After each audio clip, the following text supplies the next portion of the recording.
most exciting journey of your life. Come, gentlemen, come. Fasten your seatbelts for a 360-degree burnout. Precision handling for 1 to 4 drivers. New Mario Kart 64. It's the wildest ride ever. Welcome to Remember 64, where this week we race around the Mushroom Kingdom.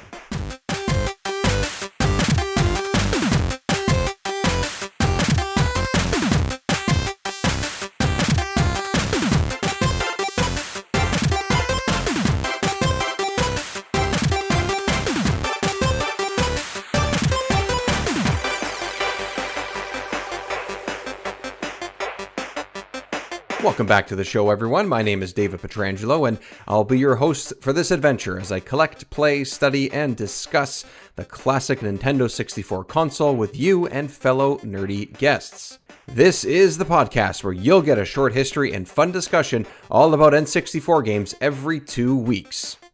Of course, you can find Remember 64 on Patreon as well. Help me build my collection and decide what to play next for as little as $2 a month.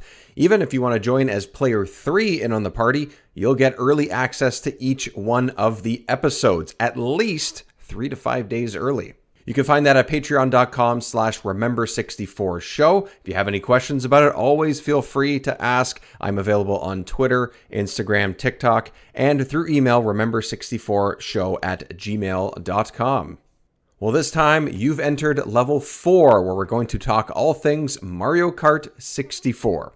Oh yes, one of the Nintendo 64's top-selling games and the second console release in the now 30-year-old franchise. And of course, don't forget that at the end of the episode, I will be going through your answers of who your favorite Mario Kart racer was across all of the Mario Kart generations in the nerd question of the day, so stay tuned. Let's bust out those history books, everyone. I'm learning. It's time to head back to February 1997. Star Wars Special Edition is number 1 at the North American box office with 147 million. Second place, 100 million behind, is Dante's Peak. For any hockey fans out there, on February 1st, future Hall of Famer Ray Bourque scores a goal and an assist to become the Boston Bruins' all-time leading scorer. But of course, the release of Mario Kart 64 is what we're focusing on this week.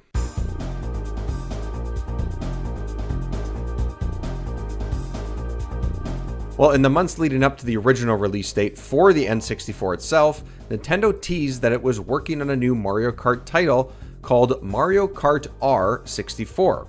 You can hear a little bit more about the trade shows and the inaugural E3 where they showed off the console in this podcast's first episode.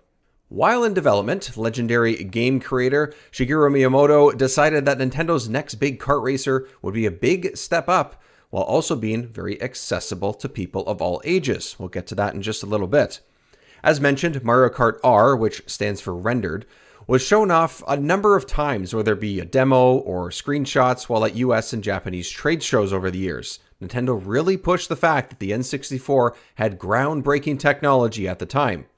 The internal memory, or ROM, allowed the developers to add 8 racers this time and 16 tracks, but the cartridges still had limited memory or power to work with, so they used a technology that's called billboarding in order to have higher detailed tracks and racers run smoothly at all times. Now, what does this mean? Well, it took 2D sprites of each character and rendered them from every angle possible. Upon its release about 4 months after the N64 console itself hit North American shelves, Mario Kart 64 was a smash hit the second gamers got a hold of it on February 10th, 1997. In the end, it was the second best-selling game in the console's history worldwide. The most up-to-date stats that I could find out there come from 2014, where Game Informer says that MK64 sold a whopping 9.87 million units around the world. Finally, shortly after its release, Nintendo's Shigeru Miyamoto said this in a Japanese strategy guide interview for the game, talking about the Mario Kart series to that point. He said, quote, Mario Kart UC was meant to appeal to a wide audience. We wanted to make a game where anyone, from age 3 to 100, could jump in and start competing right away, regardless of their skill level. So in making a sequel, we decided that we did not want to change most of the basic elements of the game. People have been saying video games are evolving. And while there are some things that surely have to change, the truth is, keeping things the same does make it easier for the average person. All right, Nintendo nerds, let's put away the history books. Let's chat about playing the game and our memories of it. Mario Kart 64 任天堂64でしか体験できない新しい迫力のバトルレース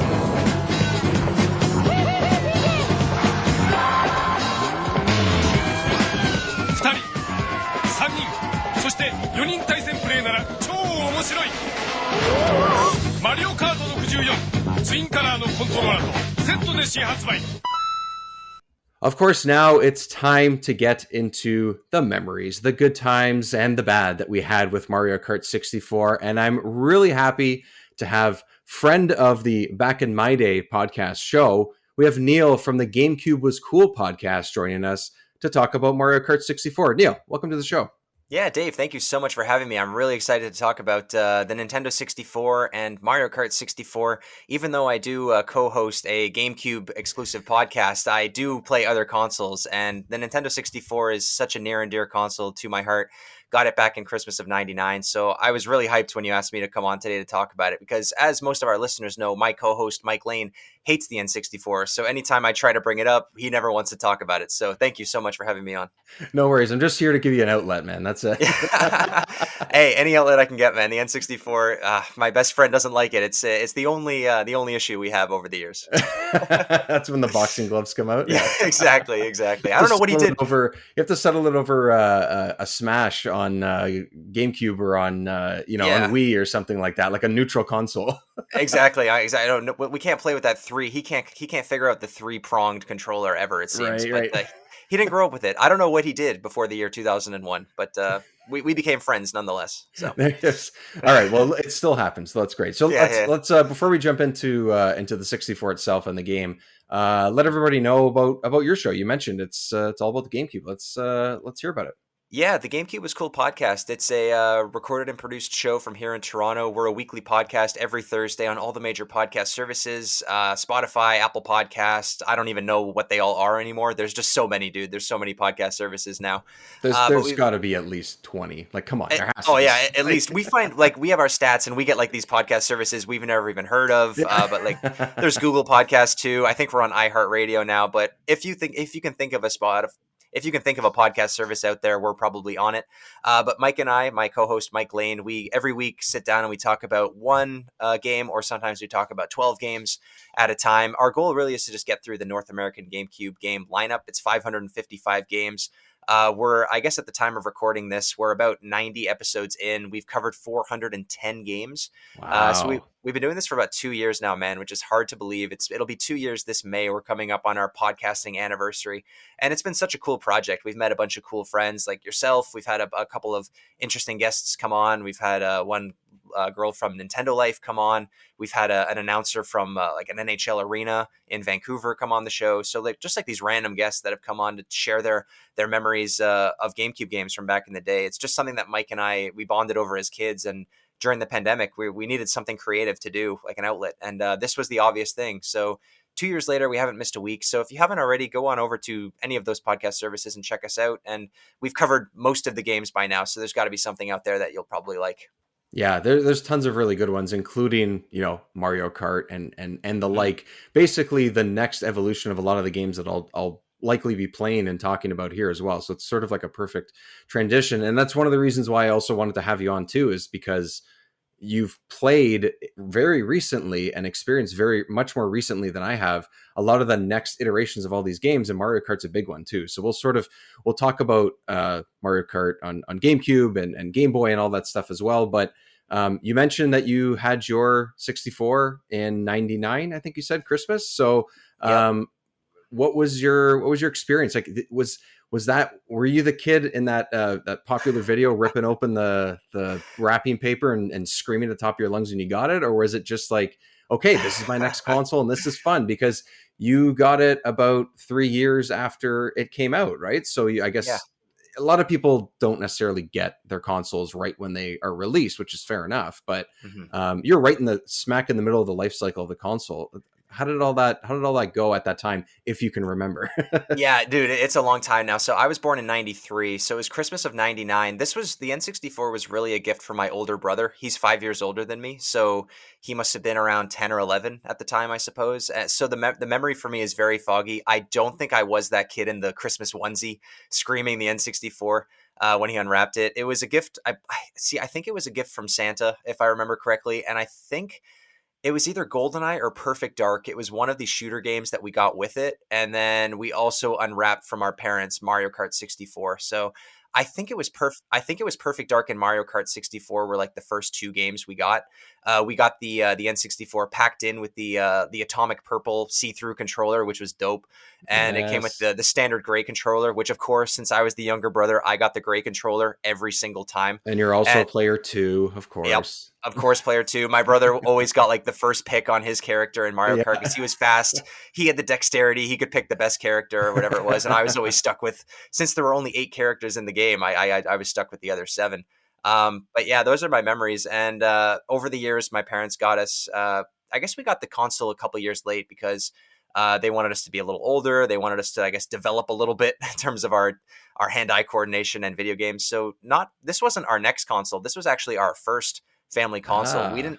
We didn't have the SNES. My uncle did, so we went over to his house and played the SNES. So this was the first console that my parents gave us to share, I guess. We all had, I think at this point, we all had Game Boy Colors because Pokemon was in full swing in Yeah, for 1997. sure. In 99, 97, or Yeah. anywhere between 97 and 2000. I think Yeah. everybody had at least one iteration of Pokemon for sure. Yeah, we definitely did. I got mine with Pokemon Yellow, and then it felt like just a few months later we were getting Red and Blue, and then like the next Christmas we were getting Silver and Gold. So, but this was the first the home console that we had to share.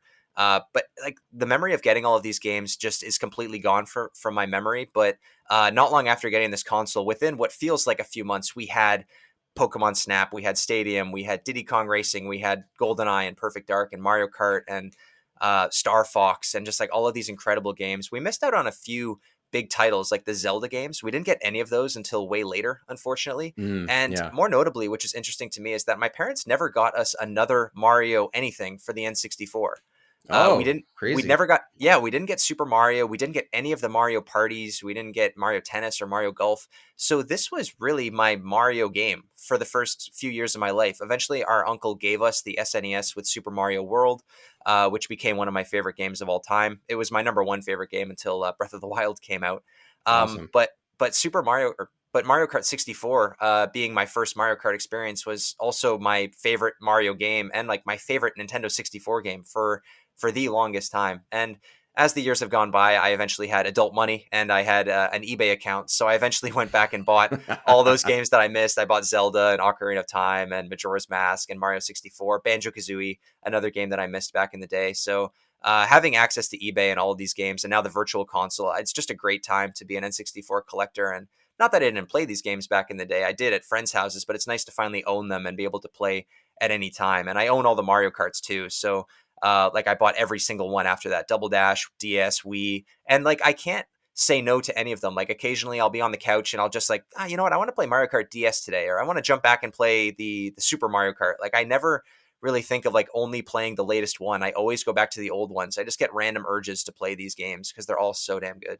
Yeah, and they all have their own. I mean, especially Double Dash, like they have all their Mhm. own little like unique spins on it. At least I think after the first two, after Super Mario Kart and 64, I think they all sort of had their own little thing, and it's just every one of them feels a little bit different than the last, or different than the newest, and that's great. Like how they keep these games fresh, and how this has been going on for 30 years now is pretty Yeah. impressive.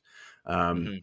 So Mario Kart 64, I for me, my first one was the Super Nintendo version, and to this day, I mean, to me it's my favorite because it's nostalgia as far Okay. as the series go, and I think that's it's sort of like an unfair thing, but I will probably always say that whatever the newest one is the quote unquote best, right? Because you play Mario Kart 8 and really it controls really well. The stages are really great. There's a lot of variety, all these types of things. It's really tight and everything, but I just like you go back and you'll play a random one. For me, if for whatever reason, it's either I'm picking up the 64 version or I'm picking up the Super Nintendo one. Maybe that just shows my age, but those are the ones that I always want to go back to. But I do find that unfortunately the 64 version of this game, Mario Kart 64, it just doesn't age as well as even the Super Nintendo. And I don't know if that's just because what they were limited with the technology at the time specifically. I don't know if the look doesn't work for me as well. I don't know. How do you feel like nowadays? Does it hold up for you as well, or is there something missing there? Because it feels like to me there's just a little bit of something, and maybe that's blasphemy saying this on a Nintendo 64 show, but it's just the way I feel. I don't know.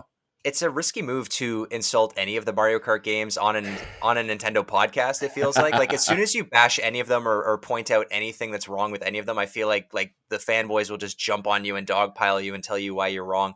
No, I definitely noticed that the Mario Kart 64 game doesn't age super well. As nostalgic as I am for this game, it's probably my favorite N64 game.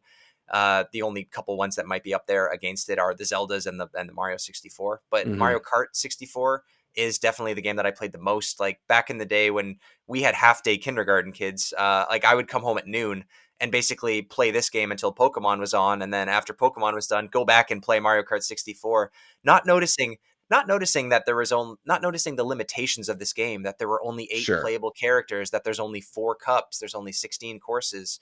If you don't have a friend around, like you can't really play battle mode or anything, like there's no online. So there's obviously a lot of shortcomings on this game. Going back to it today, like when we finally got the Nintendo 64 expansion pass on the Switch a couple months ago, I played Mario Kart 64 with my girlfriend because we played Mario Kart Wii together, and then when we got the Switch set up, we played Mario Kart 8 Deluxe, and she's playing that. We got the DLC coming out, and I was like, oh, let's play this game that I played as a kid, that I played for hours, that I loved, playing with my friends after school and at recess and stuff. And I was just like, oh no, like she was driving into walls. Like the music wasn't holding up right. The graphics looked a little bit rough. The controls are a little slippery compared to the newer games. So like for me, I have that muscle memory because I've been playing this game now for, what's the math on this now? 23 years approximately. Yeah, so for you to be 23, and for if like the game itself came out a little even before that, right? So we're pushing 25, 26 years here. So yeah, 25th anniversary this year, I suppose. So it's hard for me to not judge it by that because I have that muscle memory of this. Like I know every course off by heart. I know all the songs. I know which characters work best. I know my favorite character and my favorite tracks. So it's hard not to look at it through rose-tinted glasses, but I'm in the opposite camp as you. I think the SNES game has aged even worse than the N64 one. I know what it's done for the series. Like it started it all. It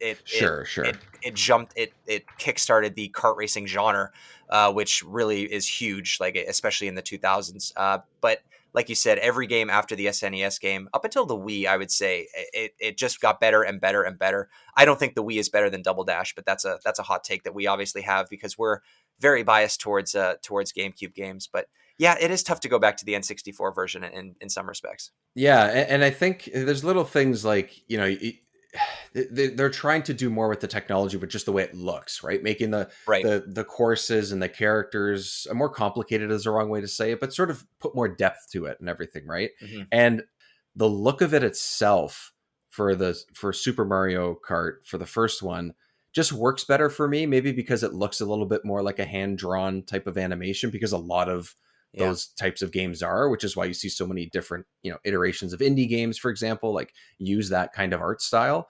But I found it being a little more muddy than I would want it to be for a game that moves so fast and there's so much going on. But like you said, it is muscle memory. I have so many great memories playing it, and I replayed every single course again over the last couple of weeks. And for some reason I just, this is where the question block is. This is the shortcut to this map and that map. It's like, how do I remember this? I haven't touched this game in 15 years. Like it's insane, but that's where the fun comes too. And also you're forced to find those as you play with 3 other friends on the couch, right? I think that's where games like this shine. Like you said, I think that's where a lot of the memories come from. I assume for you as well. Oh yeah, like playing with my kindergarten and grade 1 friends every day after school. That was the thing, was that we all had N64s. There was maybe a group of 4 or 5 of us. And this is pre when I met my co-host Mike. We've been friends for 20 years, but pre him I had like kindergarten friends that we all lived in the same neighborhood, and we would go to whoever's mom was home. We would go to that house basically after school, and we would play this for hours, watch Pokemon again, of course, and then we'd play like Super Smash Bros. Yeah, right. And we'd all play the same characters, the same courses. We'd play battle mode. And then at Christmas time, my cousins would come over. I have cousins around my age on my mom and my dad's side. And we only had 2 controllers, but everyone would bring over their own controllers, their blue, their greens, or whatever controllers they had. And we'd play Mario Kart, we'd play battle mode, and we'd play the Grand Prix, all of them. We'd play all the cups in mirror mode in 150cc. We'd swap out because whoever comes in last place has to drop off their controller. All of those memories are there, man. Yeah, like it's so timeless, and I'm so glad that they just kept the series going through every console. Like I feel like one per console is enough. I don't think we need to have one every year. I would hate for this to become an annualized franchise. It just makes it so much more special having just one every 5 to 6 years. Yeah, I think the only disadvantage to the Mario Kart 8 and Deluxe, and now the new courses that are now rolling out, is that like that's been out for 10 years now, and it's like, okay, like.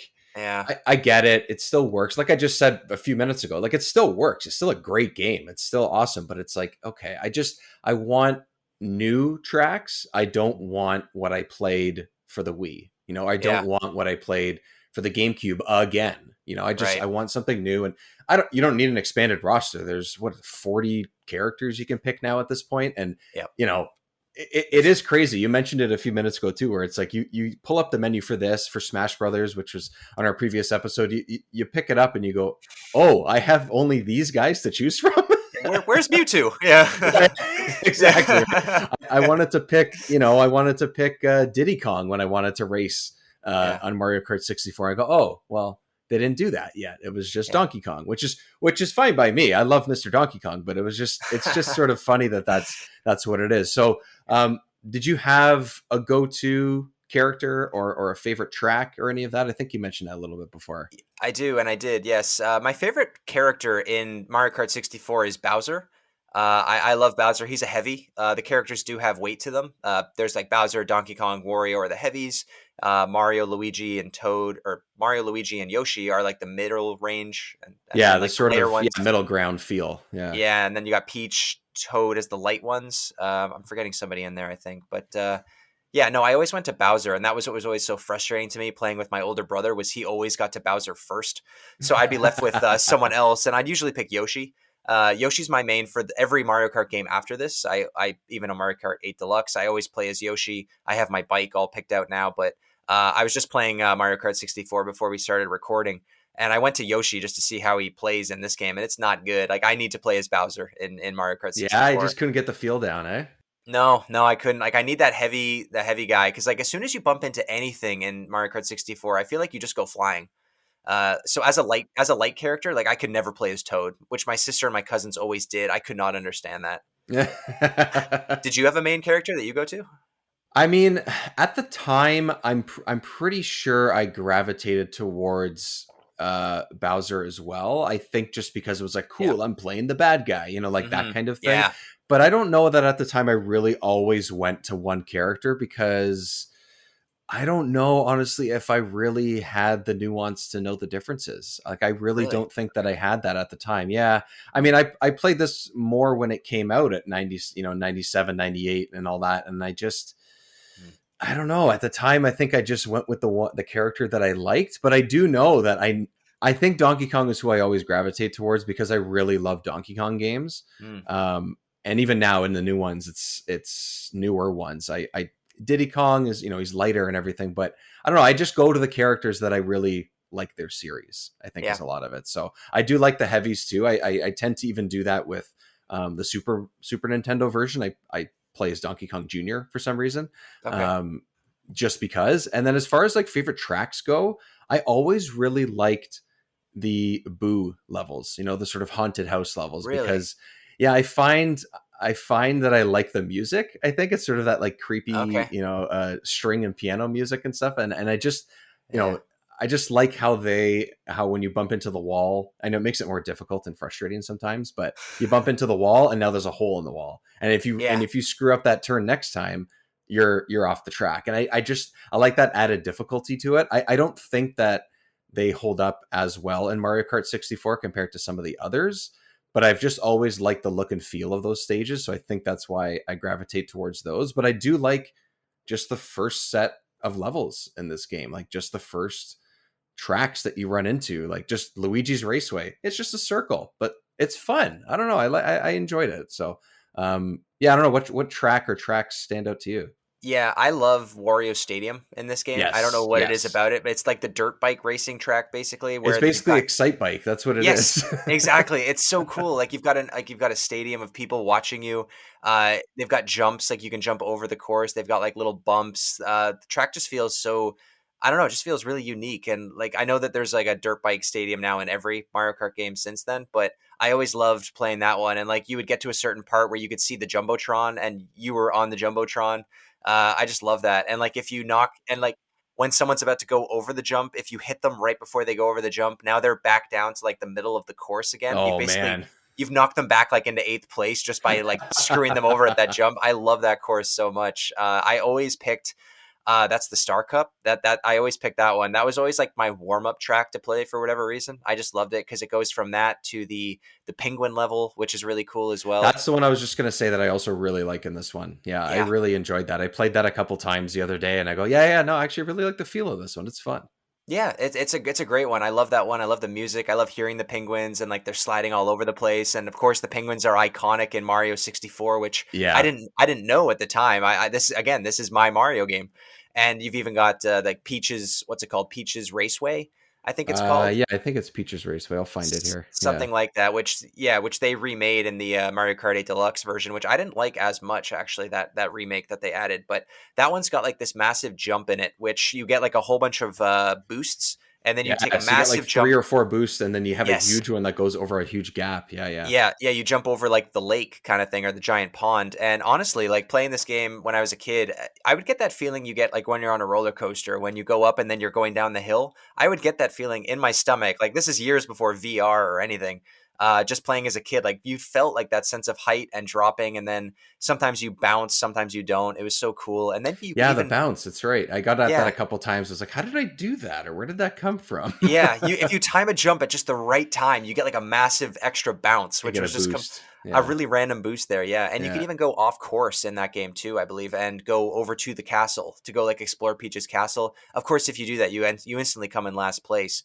But a couple of the courses, come on, like a couple of these courses had the opportunity to go off the track and explore, which was just so much fun. Well, that was the desert one with the train. The name is escaping me now. It's like a Shy Guy Desert or something. Yeah, you can actually go into the tunnel and everything. And I remember we used to think that was such a big, it's a shortcut secret. Yeah. And then all of a sudden the train comes and knocks you off, and you're like, oh well, so much for that, But it was funny, like you see the train coming and you hit it dead on, you go flying, or Lakitu's in your face telling you that you're going the wrong way. Yeah. I love that. I did play that stage because I played most of these levels once, but that was one of the ones for whatever reason I played the Mushroom Cup a couple of times, and that's actually the level, because it's not a super complicated track other than sort of dodging the train.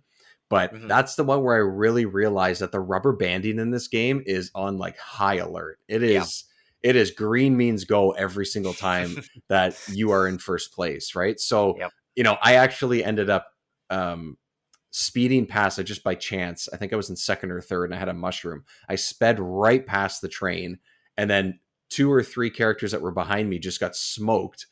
And then I realized by the time I even got to, the next lap, the beginning of the next lap, which was only half a lap, they're already on my ass. Yeah, God, I know, man. The rubber banding was right there, man. I 100% agree. I was just playing not DK Jungle. I was just playing, what was it now? I guess it's the Star Cup, the last one. What is that one? The 4th one with Bowser's Castle and everything? The castle, yeah. Yeah, so that one starts off with the Donkey Kong Jungle course, and that one's brutal. Like the characters will get knocked. Tough. Yeah, and like the rubber banding, I noticed especially like the characters will get knocked. You jump over the like the cruise boat kind of thing going on. Like there's like a little river cruise going on. I guess there's Yeah, some kind of a River Cruise. DK Jungle's also a tourist attraction now. I don't know what's going Apparently, on there.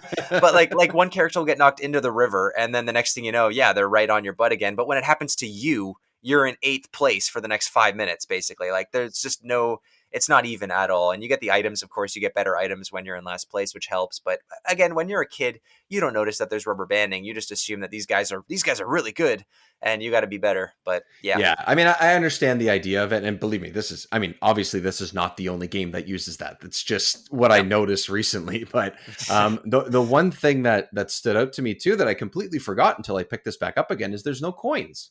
Right. And I that missed to that. me, I really like. Like I like Mhm. having the coins, and in in a lot of the iterations, that is your speed. I don't know. I kind of miss being able to go around and pick up coins. I don't know. I like that sort of added thing. Picking up coins Mhm. is just too iconic in a Mario game. It's sad that they didn't have it.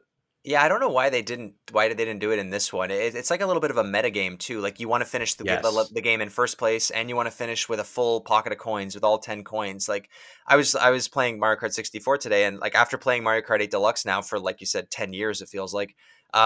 I was just like, oh, so I'm just supposed to race, like like you feel like almost like you're spoiled. Like, is there nothing else I'm supposed to be doing here? Like you feel like you should be looking for coins at every turn because you want to get the extra boost and.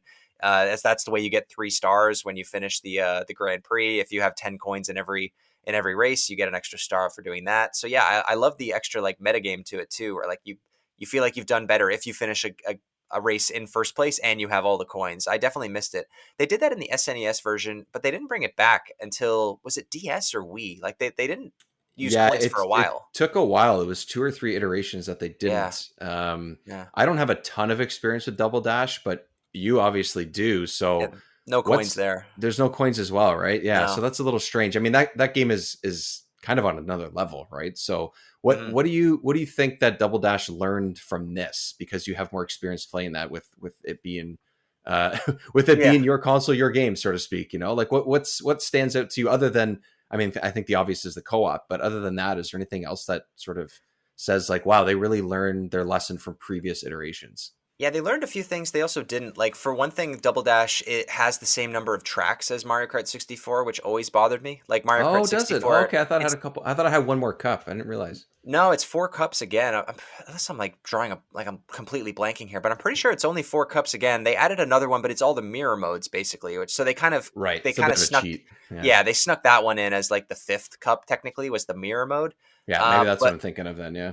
yeah, but for me, Mario Kart Double Dash, I think the items were way better. Like in Mario Kart 64, I feel like it was bananas, it was shells, and then other than the lightning bolt, there was really nothing super stand out about the items in Mario The Kart gold 64. mushroom was new, so there was that. Yeah, they added that one. They added the ghost too, which I don't The think that ghost, was yeah. in SNES. But Yeah. I didn't really. I honestly don't know what the point of that ghost power up is. Like you're invisible for 3 seconds. Like I don't know It what. steals someone else's item Oh, as that's what that well. does. I don't know Okay, if it's the person in front of you or if it's random. I can't remember exactly, but yeah, okay. it's steal, if someone else has an item that's either right beside you or just in front of you or something, you go invisible, Uh, so you might not be able to get hit, or you can zoom through the train in that one particular level, for yeah, yeah, example. that's true. Or and then it also, yeah, it steals like a shell or something from someone. Yeah, Right.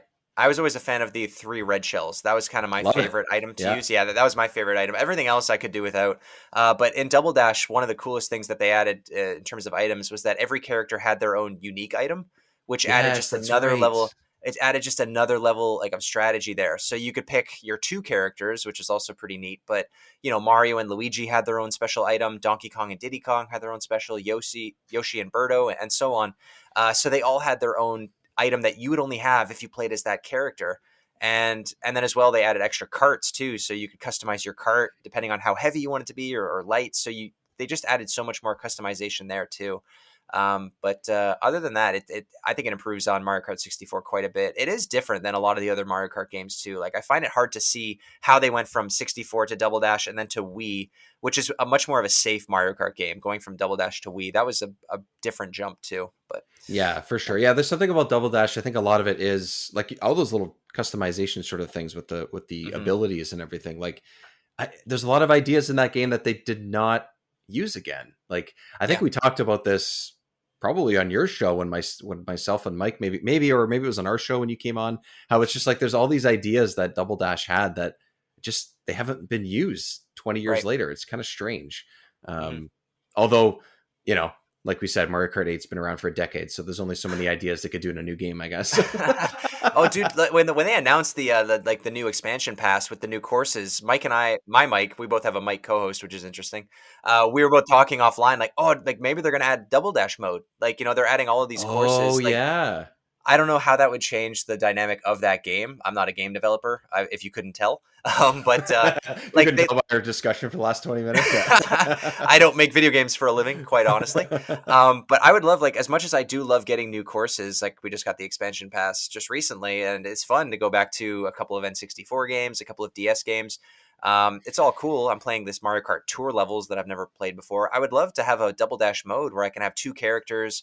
They have special items. Like we have, what is it now? Like 50 characters, it feels like in Mario Kart 8. It's something close to that if it's not. Yeah. Yeah, and you've got Splatoon now, you've got Link, like you've got Animal Crossing villagers and all of the Mario Kingdom characters too. Like they could have a field day with different items and new tracks in those world too. Like they're just I think Double Dash mode needs to come back as like either a special mode that you switch on and off or as a completely new game. Yeah, for sure. Yeah.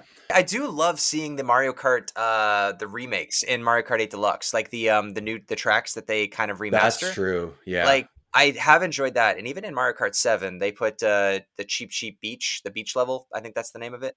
That was in the 3DS game on Mario Kart 7. Love that. But when I picked up my Wii U, it came with Mario Kart 8 Deluxe. And I remember not knowing that they put remastered courses in there. And playing Rainbow Road on like HD with like, you know, way better graphics than the N64 could handle. And just the music was fully orchestrated. Like I was on borderline of tears just playing that game. So like as low, like I don't rank Mario Kart 64 super high. I have my ranking here. It's fourth. And if I count 8 Mario Kart games, it's in the middle for me. Okay. Yeah. That's probably where it'd probably sit for me as well. I think I have less experience with all of them, at least more consistently, but it'd probably be somewhere, yeah, mid or lower half for myself. But that doesn't mean that it's not a good game. Like there's nothing. No. Yeah. It's a terrifically fun game, and it's mainly high up for me probably because of nostalgia. But we didn't even talk about the battle mode. I think the battle mode itself is a reason to buy this game. The three balloons. It's got to be. It's such a good one. It's such a good one. The levels are simplistic, but also, you know, dynamic enough that it really works with this game for sure. Yeah, like just seeing all the characters lined up at the beginning of a match with your 3 balloons and like a really tight area, like you feel like you're in like a level of Squid Game or something. Like stuff's about to go down with these characters, right? Like it's like a happy course, but you know war is about to break out. Like it's a really funny like dichotomy between the two. Like my cousins and I, when we came over, man, we used to play Donut and Block Fort for hours. Again, just handing off controllers over and over again, shooting shells, like going after the person with 1 balloon left because you know that they're going to be the first ones out. Like, see, we did the opposite. We went after the person that had the most. Okay. We ganged up on the person that was in first. No, we'd pick on the weakest link in my family. We're a very British household, so we the knees. Yeah, dude. But that battle mode, I don't think battle mode has been better since Mario Kart 64. I think agree. That's the one thing this game has done better than all the other games for sure. Yeah, I agree. And those added items and stuff, like, you know, it's mostly shells, it's mostly banana peels and stuff, but it's just for some reason it stands out in this one for sure. I mean, I spent a lot of time in the Super Nintendo version, a lot playing that too, but again, it's only 2 people. You know, you're not playing with 4. Like the added 2 other people, I think really does add to the fun chaos that the game allows.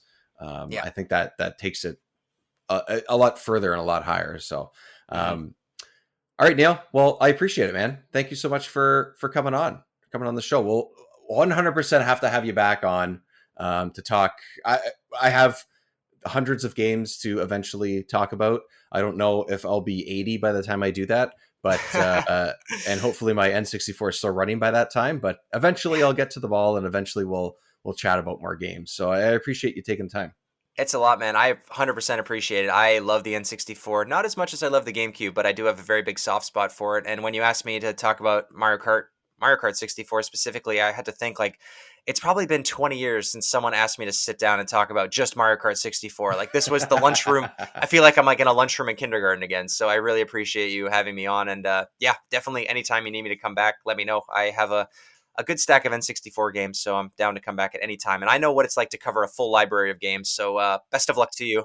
Best of luck to you on your mission here. I got to do my best. You guys have done such a good job on yours that I'll refer to the experts if I have any trouble. I know where to find you. So yeah, we know all about the dull episodes where it's like, oh crap, we got to cover what, golf games today. All right, well, yeah, golf games. Yeah, I'll get to the golf games, but I got Mario Golf. You know, it was a decent one to get to, so I'll get to that one too. So all right, Neil, I appreciate it. Thank you very much. And if everyone wants to find Neil and his good work, it's the GameCube Was Cool podcast, so check them out. And Neil, man, again, thank you very much. Thank you so much, Dave. I'll talk to you again real soon. Time for the nerd question of the day for this episode. I asked you on social media, who is your go-to Mario Kart racer? I did not limit the choices to just the N64 version. I wanted to ask everybody across the board, get a variety of answers. We'll start off on Instagram. The Rick Gray said Yoshi. Pixel Power said Bowser for the win. And both Luigi's Apartment and Punch the Geek said Luigi. Off to Twitter now, where I had a ton of really great responses. At Wired Fire says he's been playing Mario Kart DS again recently, and he's rediscovered Yoshi and the Poltergust 4000 combo. At Love Retro BTW, Andy says Baby Luigi. Darkwing J says Donkey Kong and then Pac-Man in the arcade. At Vicahall says with Waluigi or Boo. At Dabs04 says Baby Rosalina. The Offender blog says Wario. And at Helm969 and at Slaw Saunders both go with Yoshi. And of course, I'll throw in a couple of picks from my co-hosts from back in my day.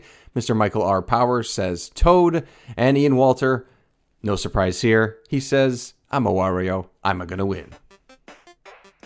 Thank you everyone for joining myself and Neil for level 4 of the podcast. As I mentioned off the top, patreon.com/remember64show is where you can help me build my gaming collection so I can share it and my experiences with you. It also gives you a chance to be part of the show, and you can even get episodes days early before they hit the regular podcast feed. Until that time, feel free to email me, remember64show@gmail.com, and find more videos, photos, and fun collecting shenanigans on Twitter, Instagram, and TikTok. All of those are at Remember64Show. Until next time, stay pixelated, my friends.